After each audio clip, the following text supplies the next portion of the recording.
Hi there, my friends. How are you? Welcome to another edition of Growth Bites. Happy Tuesday. Remember, we get together here every Tuesday for just 30 minutes at the same time, lunchtime Eastern or 9 a.m. Pacific. So bring your lunch if that's pertinent or just hot coffee. We discuss hot questions that you might have related to your development, right? And you get some coaching here. So we have touched on topics that range from managing your team, your environment, which would be boss, peers, stakeholders, executive presence, and many other interesting questions. In case you don't know me, I'm Eduardo. I'm ex-Fortune 500 CFO, and I turned into an executive coach. I help leaders like you to grow not only in their careers, but also in every other aspect of their whole self.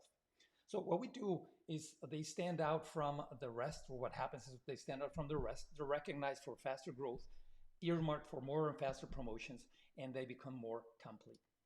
We work on their personal lives and careers so that they align with their values, with their long-term goals, with what they want to achieve in terms of happiness, of security, and fulfillment. So if that sounds like you, why don't we get in touch? Find me on LinkedIn, send me a mail, or just leave me a comment. Let's get on a complimentary chat, and then we can explore how coaching can help you. I'll leave my scheduling link in the comments so that we can get some time together. All right, let's go into our quote of the day, and let me share that with you here. And it's one that I really like a lot. Life is not about finding yourself. Life is about creating yourself. Think about the meaning of that quote. It's not about you being predetermined and then spending time to discover who that predetermined being is. It's more about what can you be. This opens up, in my mind, it opens up a world of possibilities, right? You can be whatever you choose to be. What do you want to create for yourself? What's the life you want to have? What's the life you want to live? What's the being you want to become? And that's what you work towards. That's the important part. And this realization that I get when I see this quote is you're not predetermined. You can grow, you can learn, you can flex, you can do many, many things that will fulfill you, that will make you whole, that will definitely make the most of who you are. And I thought that I would share it with you, and I believe that it leaves something. So take it in, and I hope you like it. Let's get into the questions. We have 6 good questions today. Let's try to get through them. How do I manage a team member who consistently misses deadlines but is otherwise a good performer? Well, the first thing that you need to be doing, and I hope you are, is giving them feedback. They should not hear from you that their, let's say, lack of punctuality is an issue. They should know that this is something that you expect from them, even if it's obvious, even if it should be understood and implicit in the role, whatever it is. You should let them know, put them on notice that you have seen that this is an issue and that they have to correct it, particularly if they have good performance. You don't want to let this limit them. So make sure to give them feedback, make sure to let them know that this is an issue, that this is something that they should and could improve. How much of a problem is it? I think it is a problem. If you want to develop them, if they want to grow, missing deadlines is an issue. I think that the ability to say what we will do and then do what we said we would is a key qualifier or disqualifier, if you don't do it, for growth. This person needs to learn that if they have deliverables and they committed to a date, they need to live up to that and plan accordingly so that they're not doing a mad dash to deliver whatever it is, or they don't do shoddy quality just to meet the deadline. But they should know that they need to plan so that deliverables are indeed finished by the time they should. So give them that feedback. Give them an opportunity. Try to understand why this is the case. If it's a consistent thing, then it's just probably a behavioral pattern, and let them know that this is something that could be an anchor that could stop them, become a drag on their career, and that they have to address. So communication is, I think, the real cure here. I don't think they're doing it out of ill will. They're probably just doing it because it's a habit and they manage time poorly. Good opportunity to teach them something and to help them identify something that they have to get good at. All right, let's go to the next question.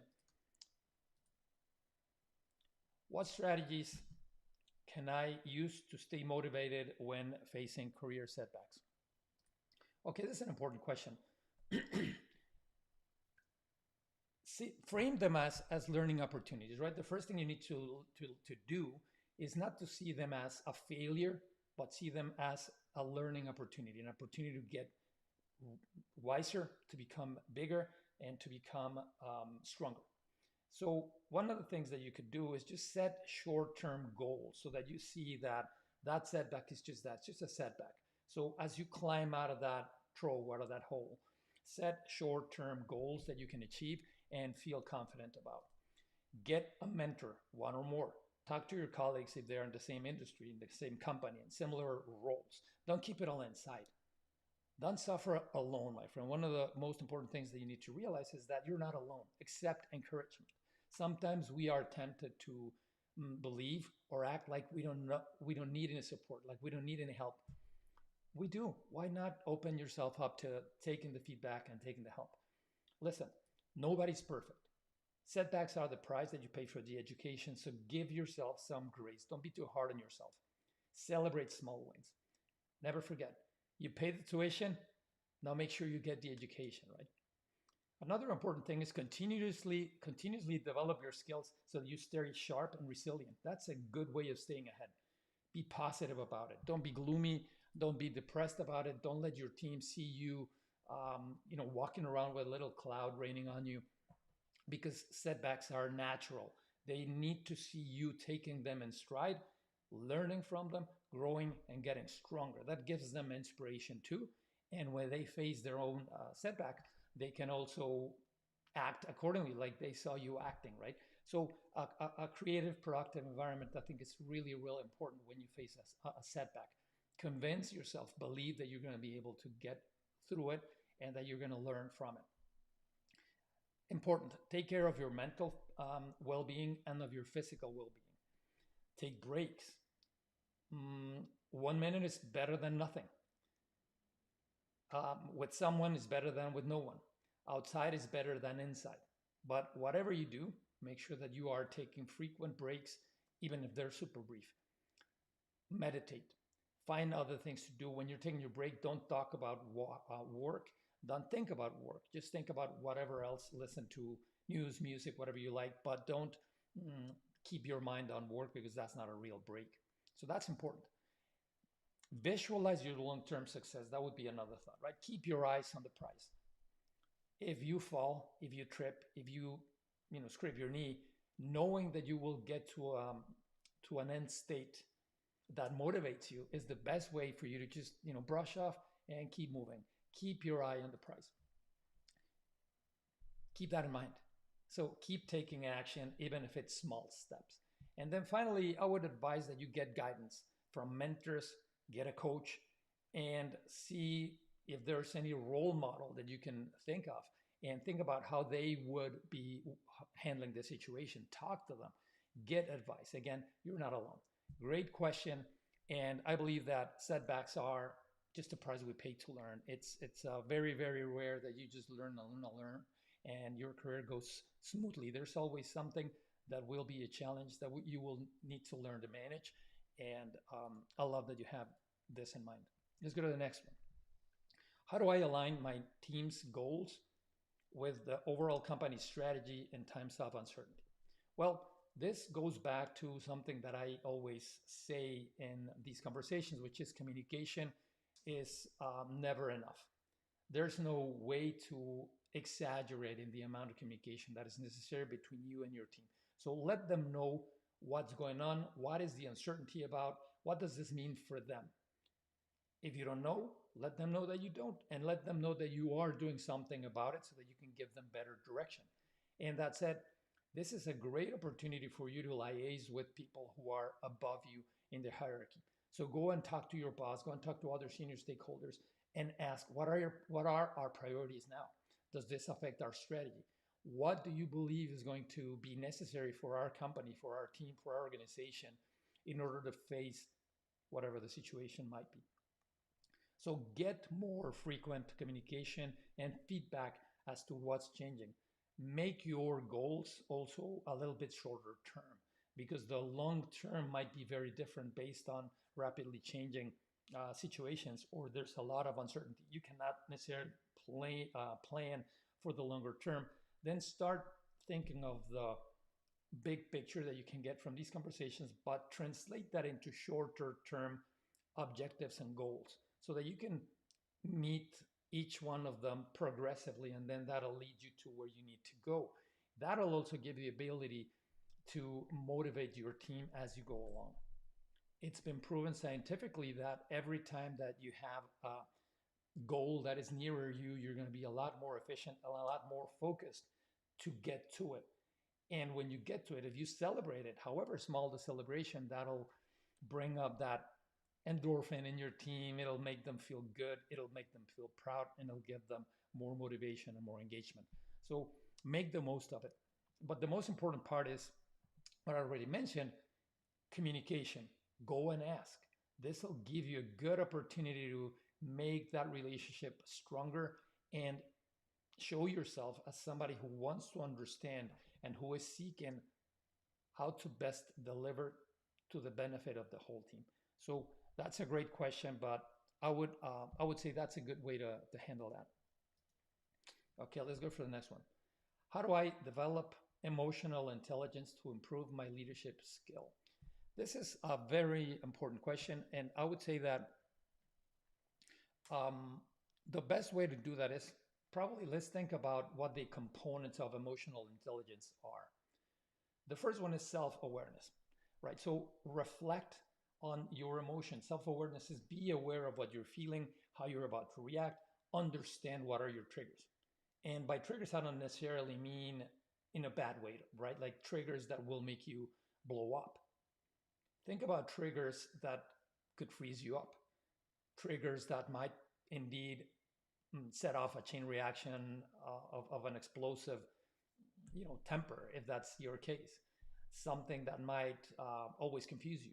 What are the triggers? What are the events that cause a certain emotion or a certain reaction? And be aware of that and prepare for it. So that's very, very important. Now, once you are aware of that, we go to the other component of emotional intelligence, which is self-regulation.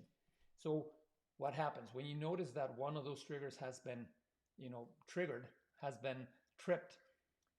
Practice pausing before reacting and take ownership of your behavior. It's not valid for you to just blow up and then say, well, he or she pushed my button. Own your reactions. You cannot control the wind, but you can control the sails. You cannot control the circumstances. You can't control your reactions. So take ownership of that. I used to be a dive master some time ago, and I am a dive master. I just haven't taken people on expeditions anymore. But one of the things that we used to teach when diving is, say, when you're diving and you get snagged on algae or on a fishing line or whatever, the worst thing that you can do is just react and panic and start trying to disentangle yourself, because you could make it worse. So we teach something that's called stop, think, and act. And this applies exactly to the world of business or to organizations or to anything really. Before jumping to conclusions and jumping into action, stop, think, then act. And that's what self-regulation is all about. So this is another important part of you using emotional intelligence to enhance your leadership. Don't just spring into action. Don't just blow up. Let your team see you, analyze, and then take action that will be productive towards your goal. Very important. Now, everybody thinks of emotional intelligence and they immediately think of empathy. And this is really an important part, right? So how do others feel? How do others think? Try to put yourself in others' shoes and pay attention to their nonverbal cues, their body language. Pay attention to how people react to what you say. Try to anticipate that. Don't just limit yourself to observing it, but try to anticipate how your words might have a certain effect that could be good or bad, whatever it can be. But be self-aware, be self-regulating, and then be empathic. How is your message, your presence, your energy going to land on others? And try to act accordingly.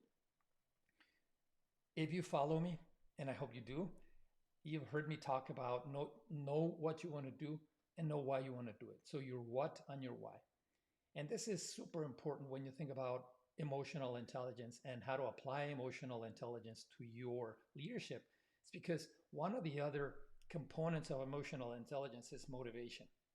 So if you are motivated, you will power through any setback, through any obstacle. You will have a positive attitude toward challenges and toward changes. And guess what? Your team will see it, my friend. So the fact that your team can see you react positively in the face of challenges, in the face of change, is going to inspire them, give them an example, and give them inspiration to themselves go through their issues. So motivation is important because that'll allow you to power through any challenge as you go towards your long-term goal. And this is a big important component of emotional intelligence as well. And then the other thing to consider is the social skills. This is the other component of emotional intelligence. How do you communicate with others? Do you resolve conflicts constructively? Do you encourage collaboration? Do you explain to others what's going on? Or why things are necessary, or why things are happening, or how what they do contributes to the overall team being having a benefit. So those social skills, the last component of emotional intelligence, are another thing that you need to think about in order to enhance your leadership through emotional intelligence. And I'll move ahead. I'll move to the next question, but I just wanted to emphasize. Notice how everything is related to each other, right? So your ability to have a clear vision of what you want to accomplish is related to your emotional intelligence and how you use that to inspire others. Your belief that you can do things is what's going to allow you to get the motivation, what's going to allow you to more effectively influence others and communicate clearly and be able to go and work on conflicts.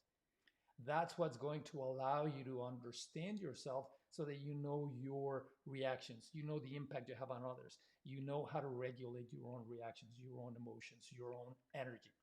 So I hope that's helpful, but it's an extremely important question. We hear a lot about emotional intelligence, and it definitely applies not only to leadership, but to everything else. And I hope that was helpful. Okay, what's the best way to request mentorship from a senior leader without seeming too needy? Okay, my friend, let me give you some tough love here. You probably need to think about reframing how you're viewing mentorship. Mentorship is not something that you need to, pull yourself out of a hole. Certainly can help for that, but it's not only to solve problems once you are in the middle of them. Mentorship is one of the best ways you can avoid problems. You can enhance your strengths. You can focus on things that others might help you see. So don't think of mentorship as something that indicates weakness or that indicates neediness. In fact, I can tell you from my CFO days, I always viewed favorably people who came to me asking for mentorship. Why? Because it indicates a hunger, a need to, to be self-aware, to get feedback as to where to get better, what to focus on, what are the things that I need to improve on in order to grow. And that's the signal you're going to be transmitting if you go to a senior leader and ask for mentorship. It's not a problem. And I really, really hesitate that somebody who's a senior leader in your organization would see that as a problem and as seeming needy. Now, if you have a mentor and you go to them with the slightest of questions every time, several times a day, that is needy. But I don't think that's your situation. You are supposed to face your problems, craft solutions, create hypotheses of what solutions could be. And then if you need guidance, go to a mentor, go to your boss, go to a friend in your organization, a colleague. But with that in mind, predicating from the premise that you have already tried to chew through a problem, then a mentor is something that you definitely need to look for. So don't wait for problems, and don't ever think that leadership is going to view you as needy because you're asking for a mentor.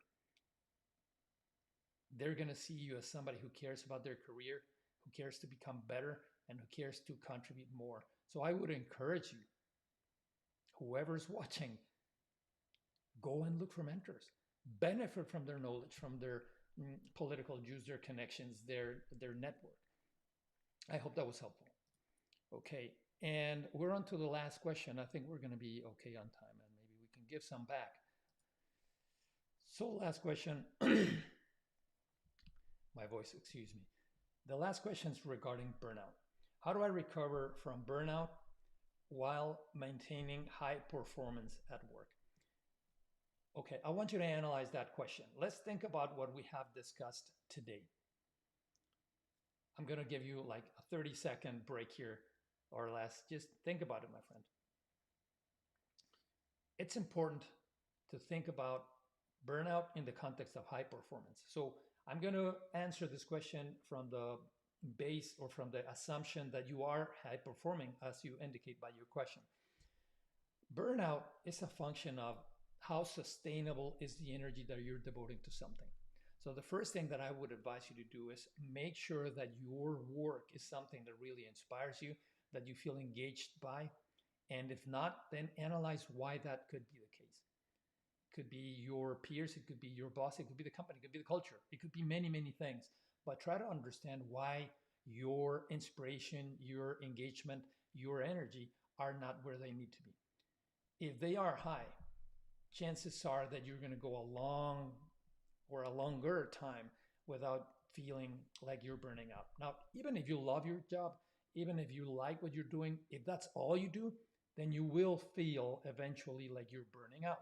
So one of the first things that you need to do is just get yourself something else to do. And I say this in the best of spirits. Find ways in which you can refresh your mind and your energy.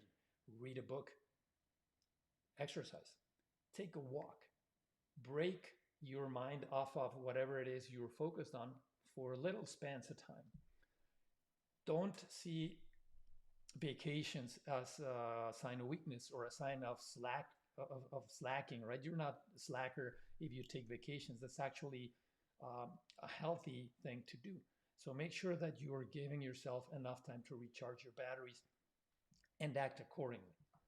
Don't think that working nonstop is the best way to show your commitment. It's not the case. Work in a focused way, hard, strong, in things that will have the most impact on your company. But don't do that until you burst, until you burn out. Give yourself sources of energy and do that actively. Look for ways in which you can renew yourself and recharge your batteries. If you're already if you're already burnt out, then recognize that. Go and talk to your supervisor and say that. Again, there's no problem. I would much rather, and I'll tell you this from many years that I handle teams large and small, I much rather appreciated people who came and said, hey, I'm about to burn out. I need some time off. I need to go and recharge. Than people who just tried to power through and then just broke down. That's worse for them, for you, and for the team. Doesn't help anybody.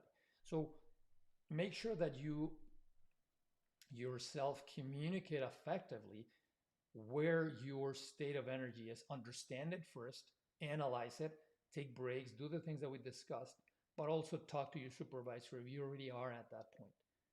Express it and get some time off. And that's going to be beneficial for your company. Even if, let me go to the extreme and say, even if your boss does not appreciate that fact, even if they are not pleased by the fact that you're burning out, your priority, my friend, your priority is you. Let me say that again. At the end of the day, you have to take care of yourself. You are your own priority. So if you're in a situation where there's no recognition that you could be burnt out, or there's no allowance, grace granted to somebody who is and who's a high contributor and needs to get some refreshment, some recharge, then that's probably not the right place to be in. But I'll leave that to you. But I'm just opening another door for you to think about the fact that your needs come first. Take care of yourself and be safe. So nothing wrong with communicating. Go on vacation, take some time off, even if it's just to stay at home and read. Unplug, disconnect, go off grid, do nothing. nothing that's related to work is what I mean, right? You have a hobby, devote yourself to a hobby. Go on a trip, go on hikes, um, meditate, chop trees down. I mean, whatever you do, the important thing is just get your mind off work, get your energy focused on other endeavors that'll give you inspiration, that'll help you find center again, and then come back. And I bet that your performance is going to be so much stronger, and your supervisors are going to be so thankful and so happy that you took that time off, because then you come back with a lot more inspiration. And the other thing too is keep in mind that your team is watching. You have a team.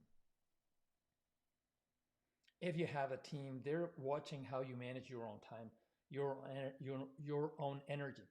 They take cues from that in order to relate to you. Because if they are feeling like they are burning out or about to, they might be a little more hesitant if your philosophy is one of, I'll keep going even if I drop an arm, even if I lose a leg, even if I'm bleeding on 6 different places, I will continue to go as I burn down. That's unhealthy for you, and that's especially bad for your team because they're seeing you do that, and you're just giving them indications that when they have a need, you're probably not going to be there for them. So that would be a terrible situation. Don't go there. Anyway, my friend, if you're already burnt out, take care of yourself. That's the first thing that I would ask of you. And I would advise that you have transparent communication with your supervisor. Let them know that you're in this situation and that you do need to take a time off. And I'm pretty sure that they're going to be understanding. Okay? Your health, your well-being come first. So take good care of that. And I'm pretty sure that when you come back from your recharging activity or activities or days or time off, you're going to be a lot more productive, a lot stronger, and it's going to be noticeable. This is an important question, and I really am happy that you asked it. So with that, we're 2 minutes short of our ending time, so 2 minutes from the bottom of the hour, and we managed to get done with the 6 questions that I selected for today. So I'll give you a minute back, and I'll just invite you again. Don't forget, every Tuesday, 9 a.m. Pacific, 12 p.m. Eastern, we meet here together for an important conversation and you to get good coaching on different things that could help you grow, that could help you manage your team, politics in the office, or whatever is helpful to your growth and your career. Have a phenomenal week. Have a great rest of the day, and I'll see you here next week. Take care. Bye.